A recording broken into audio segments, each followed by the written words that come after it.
Cadangan penubuhan Majlis Penasihat Perikatan Nasional berisiko menjadi simbolik semata-mata jika kuasa sebenar masih tertumpu kepada satu parti dalam gabungan terbabit, kata penganalisis. Selain itu, langkah terbabit hanya bersifat kosmetik yang kononnya membuka ruang kepada gerakan serta Parti Rakyat India Malaysia bersuara berbanding dominasi PAS serta bersatu. Mujibur Muiz dari Universiti Teknologi Mara berkata, secara dasarnya cadangan itu boleh dilihat usaha memusatkan rundingan lebih-lebih lagi bagi meredakan ketegangan susulan pengunduran Muhyiddin Yassin sebagai pengerusi gabungan pembangkang itu.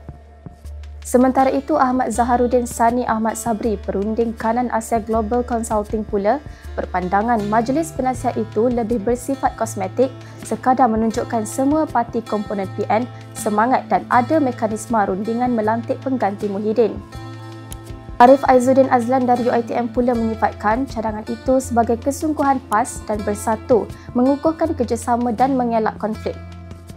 Bagaimanapun, Arif berkata peranan majlis penasihat itu hanya akan berkesan untuk jangka panjang sekiranya diinstitusikan sepenuhnya melalui pindaan perlembagaan PN untuk badan itu diberi ruang dan kuasa mencukupi.